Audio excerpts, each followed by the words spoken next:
Oke, terima kasih teman-teman atas kesempatan waktunya untuk mendengarkan materi sebagai berikut. Materi kali ini saya akan menjelaskan tentang sistem pengendalian, manajemen, dan kepemimpinan pada bisnis keluarga etnis Minangkabau. Oke, saya ulangi lagi. Sistem pengendalian, manajemen, dan kepemimpinan pada bisnis keluarga etnis Minangkabau. Dari judul ini saja kita bisa mengerti bahwa memang dibutuhkan sistem yang tepat untuk mengendalikan manajemen perusahaan, mengendalikan kepemimpinan pada bisnis keluarga etnis Minangkabau. Artikel ini atau penelitian ini ditulis oleh Ayu Wandira, Sani Dwita, dan Erli Mulyani dari Universitas Negeri Padang. Dipublikasikan pada Jurnal Eksplorasi Akuntansi volume 1 nomor 2 pada tahun 2019. Baik. Pendahuluan. Pengendalian manajemen merupakan fungsi penting dalam organisasi. Ya, jelas ya. Apabila manajemen tidak memiliki pengendalian yang tepat, maka fungsi organisasi tidak bisa berjalan dengan optimal. Oleh karena itu, dibutuhkan metode pengendalian manajemen agar fungsi organisasi bisa berjalan dengan lebih optimal dan terukur. Kegagalan dalam pengendalian manajemen akan membawa kerugian finansial yang besar. Apabila pengelola mengalami kegagalan ya dalam mengendalikan manajemen, tentunya akan berdampak pada kerugian keuangan yang besar bagi perusahaan, rusaknya reputasi, dan bahkan mungkin dapat membawa kegagalan bagi organisasi. Ya, ini menjadi tolak ukur penting yang memang harus diperhatikan bagi perusahaan ya agar mampu melakukan pengendalian manajemen dengan baik sehingga bisa menghindarkan kerugian finansial yang besar, bisa menghindarkan rusaknya reputasi dan kegagalan bagi organisasi atau perusahaan tersebut. Selanjutnya, pengendalian manajemen adalah proses untuk mempengaruhi orang lain dalam sebuah perusahaan agar secara efektif dan efisien mencapai tujuan perusahaan.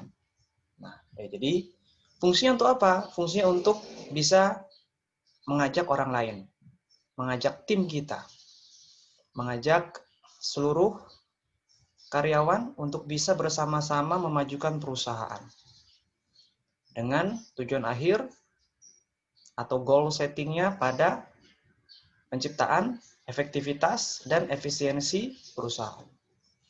Yang pada gilirannya akan berpengaruh pada rendahnya biaya operasional perusahaan. Nah, oleh karena itu, manajemen ini haruslah bisa dikendalikan dengan sangat baik.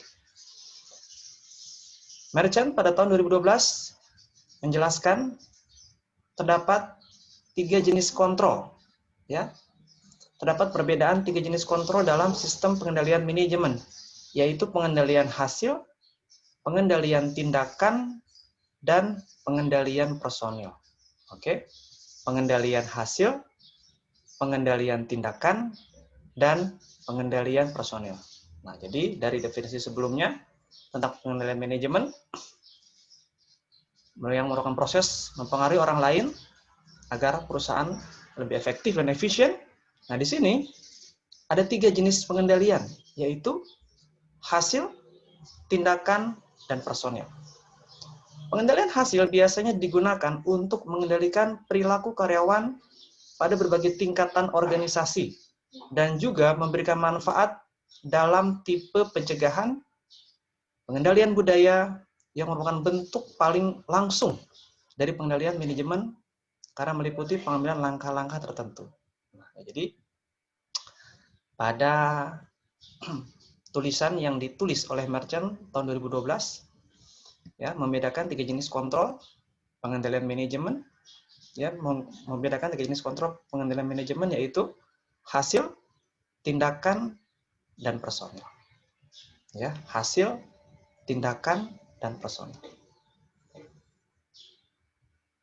Penilaian hasil digunakan untuk mengendalikan perilaku karyawan. Nah, ya, digunakan untuk mengontrol perilaku karyawan sehingga tidak sampai merugikan perusahaan. Ya, tidak sampai berbuat yang inefisien yang menyebabkan biaya perusahaan menjadi semakin besar. Kemudian memberikan manfaat dalam tipe pencegahan pengendalian budaya. Untuk memastikan karyawan bertindak sesuai dengan keinginan perusahaan. Nah, untuk memastikan karyawan bertindak sesuai dengan keinginan perusahaan. Di sini ya. Pengendalian hasil memiliki keterbatasan karena hanya fokus pada hasil dan tidak melihat proses. Maka disinilah peran manajemen proses untuk mengendalikan setiap aktivitas. Ya, jadi memang kontrol manajemen, pengawasan manajemen dalam bentuk pengendalian, hasil, tindakan, dan personil ini menjadi faktor vital untuk organisasi gunakan, ya, untuk perusahaan gunakan saat mereka menjalankan aktivitas operasionalnya. Dalam penelitian yang dilakukan oleh Chan pada tahun 2001, dilakukan penelitian tentang bagaimana kontrol manajemen dilakukan di 2 rumah tangga keluarga Cina yang terkemuka pada abad ke-18. Ya, menjadikan bukti bahwa akuntansi terlibat dalam pengambilan keputusan keluarga. Bahwa akuntansi terlibat dalam pengambilan keputusan keluarga. Nah, jadi memang catatan-catatan laporan keuangan, arus kas, ya, aset, utang, dan lain sebagainya memang wajib hukumnya untuk dicatat secara komputerisasi, ya. Setidaknya dicatat secara konvensional. Untuk apa? Untuk kita bisa tahu, untuk organisasi bisa tahu, untuk perusahaan bisa tahu sejauh mana cash flow perusahaan dalam 1 hari, sejauh mana cash flow perusahaan dalam 1 minggu dan hingga 1 bulan. Untuk diperiksa pos-pos mana saja yang mengalami pemborosan dan pos-pos mana saja yang mengalami efisiensi. Dari sana kita bisa menekan biaya operasional seminimal mungkin. Selanjutnya, salah satu penelitian lainnya dilakukan oleh Ansari pada tahun 1991, yaitu penelitian yang dilakukan mengenai pengaruh budaya masyarakat pada praktek akuntansi dan kontrol dari bisnis keluarga Pakistan. Oke, praktek akuntansi dan kontrol dari bisnis keluarga Pakistan. Temuan penelitian ini menunjukkan bahwa selain tampilan ekonomi yang rasional, desain sistem akuntansi dan pengendalian dalam organisasi dapat dijelaskan dari perspektif budaya. Namun dalam penelitian di atas tidak ada dijelaskan kaitan dan fungsi kepemimpinan yang terkandung di dalamnya. Nah, jadi memang sekali lagi sudah ada beberapa tulisan yang menyampaikan bahwa pentingnya praktek akuntansi untuk mengontrol bisnis keluarga supaya mereka tidak menggunakan uang perusahaan sebagai uang pribadi, ya. Itulah pentingnya kita mencatat laporan keuangan perusahaan, ya, supaya kelihatan jumlah uang masuk dan jumlah uang keluar, ya, jumlah utang yang dimiliki oleh perusahaan agar bisa tahu berapa keuntungan yang didapat dalam 1 bulan. Sehingga peran pemilik atau pemimpin dalam pelaksanaan sistem pengendalian manajemen ini menjadi sangat penting. Ya. Selanjutnya, Everin dan Hartono pada tahun 2015 mengatakan bahwa sistem pengendalian manajemen adalah gaya kepemimpinan yang dibangun dalam sistem. Nah, jadi sudah ada sistem, ya. Kontrolnya jadi lebih ketat. Karena sistem yang bermain, bukan lagi manusia. Bukan lagi konvensional. Meskipun kepemimpinan melekat dalam desain dan pelaksanaan sistem pengendalian manajemen, sangat sedikit penelitian yang membahas topik ini dalam 20 tahun terakhir. Nah, jadi pembuatan sistem yang efektif dan efisien dilakukan melalui laporan akuntansi secara berkala. Ya. Hindarkan pencatatan secara konvensional, gantikan menggunakan pencatatan secara komputerisasi. Selanjutnya kita akan bahas tentang gaya kepemimpinan. Gaya kepemimpinan adalah cara seseorang pemimpin dalam bersikap, berkomunikasi, dan berinteraksi dengan orang lain dalam mempengaruhi orang lain untuk melakukan sesuatu. Nah, ya. Setiap pemimpin memiliki karakternya masing-masing. Setiap pemimpin memiliki gayanya masing-masing. Idealnya adalah mereka mampu memiliki sikap yang baik, teknik komunikasi yang tepat, dan bisa berinteraksi dengan orang lain. Yang pada gilirannya, seorang pemimpin dapat mempengaruhi orang lain untuk melakukan sesuatu, untuk mencapai tujuan perusahaan. Ya, untuk melakukan sesuatu, untuk mensejahterakan pemilik perusahaan, untuk mensejahterakan pemegang saham. Ya, untuk memberikan keuntungan bagi pemilik perusahaan. Gaya tersebut bisa berbeda-beda atas dasar motivasi, kuasa, ataupun orientasi terhadap tugas atau orang tertentu. Nah, jadi pada perusahaan keluarga, ya, pada bisnis keluarga dibutuhkan pelaporan secara akuntansi melalui sistem.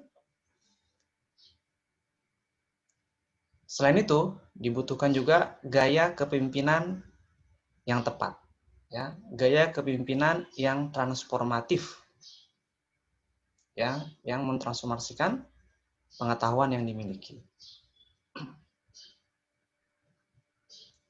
Baik, kita lanjut lagi.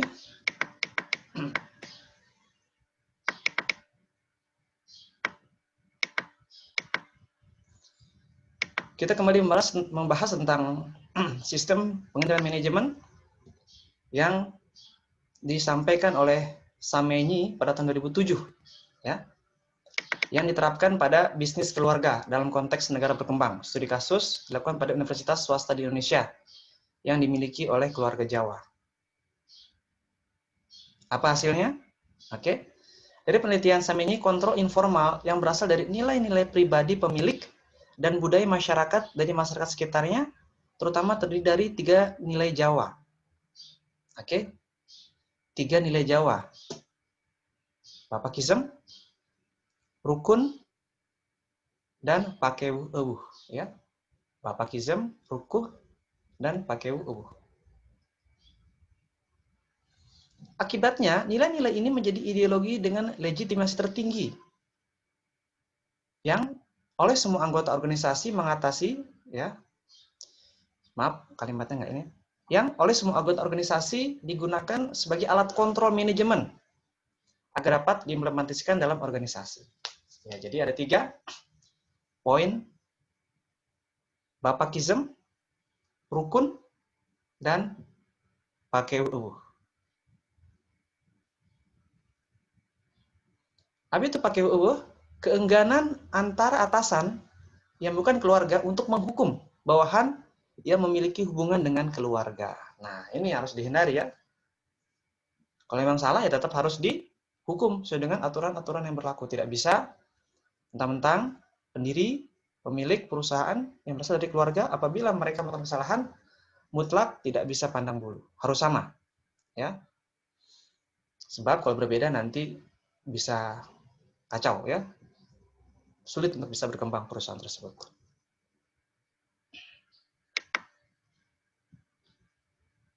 Selain pakeu eueuh, ada rukun. Nah, pengambilan keputusan harus secara kolektif, kolegial. Keputusan bulat dan bisa bekerja sama. Nah, ini, ya, tidak bisa diputuskan secara sepihak saja. Diputuskan melalui anggota keluarga saja, harus semua. Anggota keluarga dan non-keluarga mengambil keputusan dan menyetujuinya secara kolektif. Setiap, ya, keputusan yang diambil, ya, setiap solusi yang dipilih haruslah diputuskan hal-hal penting tersebut yang mempengaruhi hajat hidup orang banyak, yang mempengaruhi hajat karyawan yang besar, maka tidak bisa diputuskan secara sendiri saja.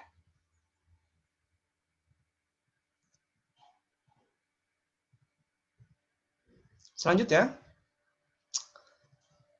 tulisan yang disampaikan oleh Ansari dan Bell pada tahun 1991, yaitu penelitian yang dilakukan mengenai pengaruh budaya masyarakat pada praktek akuntansi dan kontrol dari bisnis keluarga Pakistan. Temuan penelitian ini menunjukkan bahwa selain tampilan ekonomi rasional, desain sistem akuntansi dan pengendalian dalam organisasi dapat dijelaskan dari perspektif budaya. Nah, juga bisa ya. Ekonomi rasional, desain sistem akuntansi, pengendalian dalam organisasi bisa dijelaskan melalui perspektif budaya. Oke. Kita balik lagi pada tulisan selanjutnya.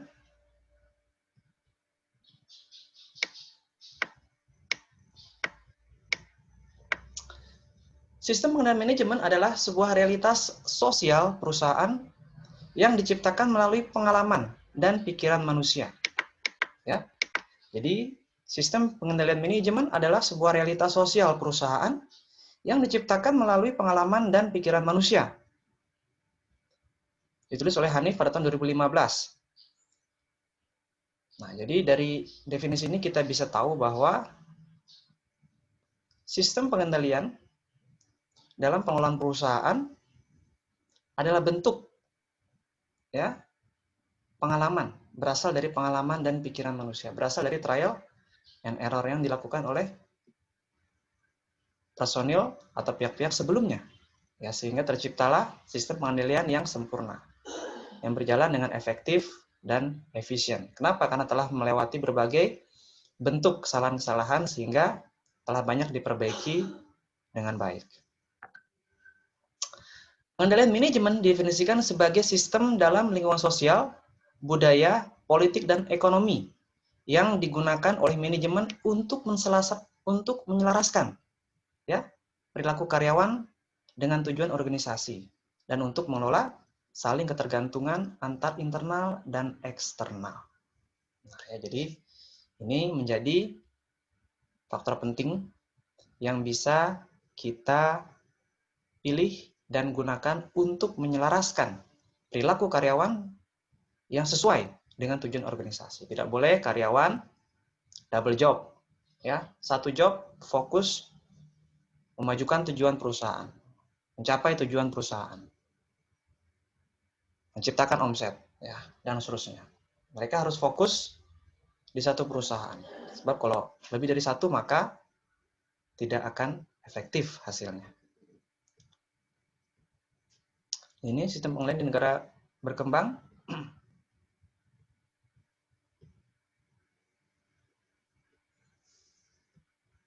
Oke, kita masuk kepada tema kita, budaya Minangkabau. Masyarakat Minangkabau terkenal dengan budaya kolektif, yaitu adanya kebersamaan dan kekompakan dalam masyarakat. Nah, ini sangat penting sekali, ya. Budaya yang kolektif, adanya kebersamaan. Tidak boleh individualisme, harus sosialisme. Tidak boleh sendirian, tapi harus bersama-sama. Adanya kebersamaan dan kekompakan dalam masyarakat. Nah, ketika kita bersama-sama, maka kita bisa kompak. Namun, kalau kita sendiri, kita individualisme, sulit kita untuk mampu menciptakan kekompakan dalam masyarakat. Nah, budaya ini muncul di masyarakat Minangkabau, ya, di mana penelitian yang dilakukan oleh Hanif pada tahun 2015 mengenai sistem pengendalian manajemen pada bisnis rumah makan Padang. Nah, ya, sistem pengendalian manajemen pada bisnis rumah makan Padang, di mana nilai-nilai budaya Minang sangat mempengaruhi gaya kepemimpinan dalam perusahaan tersebut, dalam rumah makan tersebut. Nilai-nilai yang mempengaruhi yaitu nilai Tungku Tigos Sajarangan dan nilai-nilai adat Basyandi Syara. Ya. Syara Basandi Kitabullah. Nilai TTS diterapkan diantaranya adalah demokratis, dimanapun siapapun bisa menghubungi dan berkomunikasi dengan pemimpin sesuai dengan jargon adat. Ya. Tagak samo tinggi, dudua samo rendah. Serta kepemimpinan yang menyesuaikan dan lebih fleksibel dalam menghadapi kondisi. Sesuai dengan kalimat di mana bumi diinjak, di situ langit dijunjung. Jadi berangkat dari budaya Minangkabau, kita bisa mengambil pemahaman bahwa meskipun perusahaan keluarga terkadang diidentikan dengan perusahaan yang selalu hanya memberikan kesempatan pada keturunannya saja untuk bisa maju dan berkembang, ternyata tidak. Ya, kenapa? Karena dalam konsep budaya Minangkabau dibutuhkan adanya kebersamaan dan kekompakan dengan tidak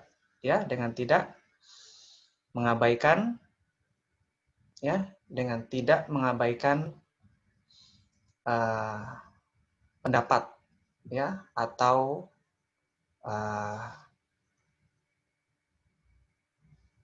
solusi pendapat dan solusi dan kritikan dari pihak lain, dengan tidak mengabaikan suku yang lainnya. Katakanlah ada suku A, suku B, suku C gabung pada perusahaan Minangkabau, mereka juga mendapat kesempatan yang sama. Nah, jadi tidak ada perbedaan di sana.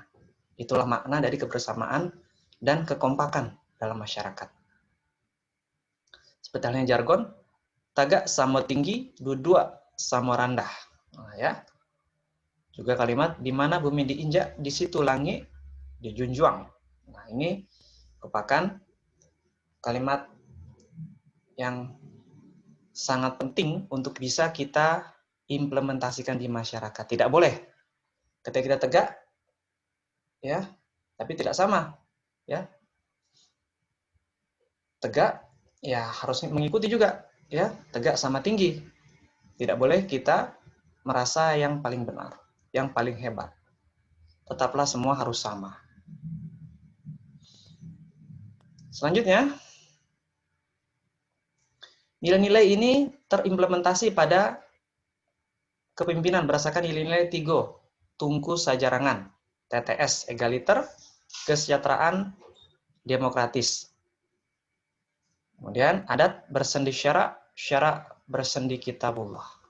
Nah, 3 poin penting yang bisa kita pelajari dari budaya Minangkabau. Oke, terima kasih telah mendengarkan dan memperhatikan video ini. Semoga memberikan manfaat.